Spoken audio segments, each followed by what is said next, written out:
Rebel star Prabhas talented director Maruti, prestigious production house People Media Factory combination lo రూపొందుతున్న crazy movie రాజా సాబ్ horror comedy genre లో ever green మూవీగా నిలిచిపోయేలా రాజా సాబ్ ను తెరకెక్కిస్తున్నారు దర్శకుడు మారుతి. జనవరి 9న రాజా సాబ్ cinema world wide గా grand theatrical release కు ready అవుతోంది. తాజాగా music promotions లో ఈ సినిమాను బిగించేశారు. ఫ్యాన్స్ ఆ విశేషాలు మీకోసం. అందరికి నమస్కారం అండి. సో ఈ సినిమా గురించి మీ అందరికన్నా we're waiting for a very long time అండి. ఇప్పుడు చాలా రూమర్స్ ఉన్నాయి, బట్ అందరికి చెప్తున్నది January 9th we are coming for sure. గ్లోబల్గా January 9th అంటే ఈ సినిమాని లార్జెస్ట్ రిలీజ్ చేయాలని మ్యాక్సిమం థియేటర్స్ అండ్ డెఫినెట్గా first day opening it will break all the records అండి. సో ఈ సినిమా కొంచెం మేము టైం తీసుకున్నా వీళ్ళు ఆల్ అంటే మీ అందరినీ సర్ప్రైజ్ చేసి ఒక వెరీ గ్రాండ్ మూవీగా రిలీజ్ చేస్తున్నాము. సో ఈ సినిమాలో you can see all entertainment, songs, fights, dances, horror అన్నిటికన్నా మించి very grand visual with action ఉంటుందండి. సో ఎవరిని డిసప్పాయింట్ చేయకుండా will make it a very big one. So thank you. పండగకు వస్తున్నాం, పండుగ చేస్తున్నాం. First of all on behalf team we're very much sorry to make you wait for 2 hours. కొన్నిసార్లు రావడం late వచ్చాము, కానీ రావడం మాత్రం పక్కా. టైంలో గ్యాపే కానీ టైమింగ్లో గ్యాప్ ఉండదు మన సినిమాలో. ఆల్ డియర్ రెబల్ ఫ్యాన్స్, నాకు తెలుసు మీ ఆకలి తెలుసు, మీ హంగర్ తెలుసు, మీ స్టార్వింగ్ తెలుసు. అన్నిటినీ కూడా Jan 9th అరిస్తో మొదలైతే ఒక 9 రకాల ఐస్ క్రీమ్స్తో భోజనం చేస్తే ఎలా ఉంటుందో అలా ఒక మహారాజా తాలీ ఈజ్ ద రాజా సాబ్. ఎందుకంటే ఒక్కోసారి మనం పాన్ ఇండియా సినిమా కదా, 6-11కి ఇచ్చేద్దాం అనుకుంటాం. తర్వాత కన్నడ సినిమాలో కన్నడ లిరిక్లో ఒక గ్లిచ్ వస్తే, మలయాళం లిరిక్లో ఒక గ్లిచ్ వస్తే. అందుకని అంటే మనం కూడా ఇంత పెద్ద సినిమా ఇన్ని లాంగ్వేజ్ చేయడం ఫస్ట్ టైం కదా. So sorry. అప్పుడప్పుడు నాకు ట్విట్టర్లో వస్తుంటాయి మెసేజ్లు, ఏంట్రా ఇంకా అప్లోడ్ అవ్వలేదు ఏంట్రా అంటే కోపం వచ్చేస్తాయి. అరే ఆగరా, వచ్చేస్తుందిరా అని చెప్పి. ఎందుకంటే మీరు నేను వేరే అనుకోలేను. ఎందుకంటే రాజా సాబ్కి ఇక్కడ నేను ఉన్నా, కల్కికి నేను అక్కడ ఉన్నా. సో అందుకని చెప్పి నా కోపం, ఆగరా నువ్వు టెన్షన్ పెట్టేస్తే ఏ ఫైల్ అప్లోడ్ చేయబోయి ఏ ఫైల్ అప్లోడ్ అయిపోద్దా అని చెప్పి టెన్షన్ వచ్చేస్తాయి.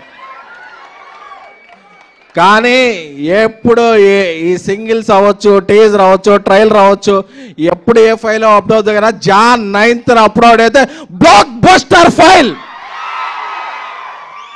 ఎందుకంటే మీకు టీజర్ రిలీజ్ అప్పుడు టీ షర్ట్ వేసుకొని చెప్పా, మన క్యాప్షన్ ఏంటి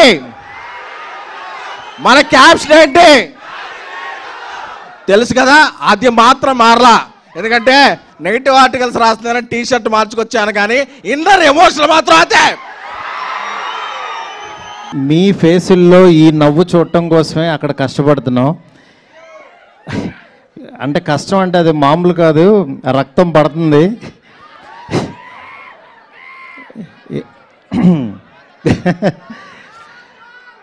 ఎందుకంటే ఒకటే, నేను ఒక 2 minutes భయ, మీరు ఎవరన్నా కొంచెం గట్టిగా మాట్లాడితే మళ్ళీ నాకే వినపడదు. అంటే మెయిన్ నేను ఆయనలో చూసింది ఒకటే, అందరూ ఫ్యాన్సే, అందరికీ ప్రభాస్ గారిని చూడాలని ఉంది. ఇవాళ అనుకోకుండా కొన్ని టెక్నికల్ ఇష్యూస్ వల్ల కొంచెం డిలే అయింది. మా వాళ్ళకి టైం చెప్పదా, కొంచెం అన్నీ పర్ఫెక్ట్గా చేతికి వచ్చాక టైం చెప్పమంటే టైం వేసారు. డెఫినెట్గా నేను చెప్తున్నాను, మీ అందరూ రేపు పండక్కి, నేను యాక్చువల్గా ఏంటంటే కాళ్ళు ఎగరేసుకుంటారు, ఇట్లా చెప్పలేము. అవన్నీ ఏంటంటే ఈ కట్అవుట్కి చాలా చిన్న మాటలు అయిపోతాయి అవి.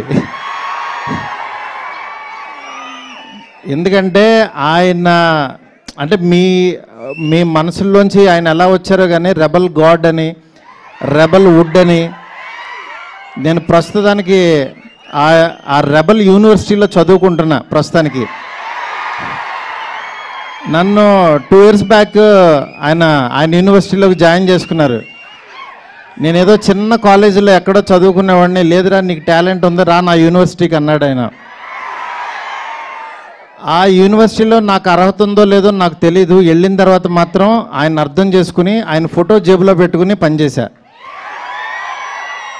ఆయన ఫోటో జేబులో ఉంటే డెఫినెట్గా ఎలాంటి వాడైనా సరే టాప్ డైరెక్టర్ అయిపోతాడు, అందులో డౌటే లేదు. అంటే కల్మషం లేని మనస్తత్వం, ప్రేమతోనే దగ్గర చేర్చుకుంటాడు. అలాంటి ఆయనతో నేను ఒక 2 సంవత్సరాలు జర్నీ చేసి ఆయన మాటలు వింటూ ఆయనకి దగ్గరగా ఉంటూ పొద్దున్నే లేకగానే ఆయన వాయిస్ మెసేజ్లు చూసుకుంటూ ఉన్నానంటే నేను ఇంకా చాలా చాలా అదృష్టవంతుడని ఫీల్ అవుతున్నా. నేను ఈరోజు ప్రామిస్ చేస్తున్నాను, మీరు అరిచి అరిచి మీ గొంతులు పోతాయి నేను చెప్తున్నా సినిమా చూశాక. ఎందుకంటే ప్రతిరోజు ప్రతి క్షణం నాకు ఆ ఎగ్జైట్మెంట్ ఇస్తూనే ఉన్నాడు ఆయన. దీన్ని యాక్చువల్గా మిమ్మల్ని ఊహించుకుంటూ నేను చూసుకుంటున్నా. మీకు ఈరోజు నిజంగా ఒక 12 సంవత్సరాల తర్వాత ఇలాంటి పాట ఆయన చేశారు అని అంటే కేవలం మనందరి కోసం. ఎందుకంటే ఆయన్ని చాలామంది మనం ఇలాంటి సాంగ్స్లోని వీటిలోని మిస్ అయ్యాం. డెఫినెట్గా నేను చెప్తున్నాను, ఈ సినిమాలో సాంగ్స్ ఆయన ఎంత కష్టపడ్డారో ప్రతి క్షణం మీరు చూస్తారు. ప్రభాస్ అభిమానులకి ముఖ్యంగా ఇంతసేపు ఓపిక్గా క్రమశిక్షణగా ఉన్నదానికి ప్రతి ఒక్కరికి సభాముఖంగా ధన్యవాదాలు తెలుపుతున్నాను. ముఖ్యంగా బయట 740 రాజు వెడ్స్ రాంబాయి ఆడియన్స్ కూడా బయట వెయిటింగు. తప్పకుండా మీరందరూ ఈ సాంగ్ ఎంజాయ్ చేస్తారు నమ్ముతున్నాను. అన్న చెప్పినట్టు మీ అందరి బ్లెస్సింగ్స్ ఈ సినిమాకు ఉండాలి. తప్పకుండా పెద్ద విజయం సాధించాలి. సంక్రాంతి మందే.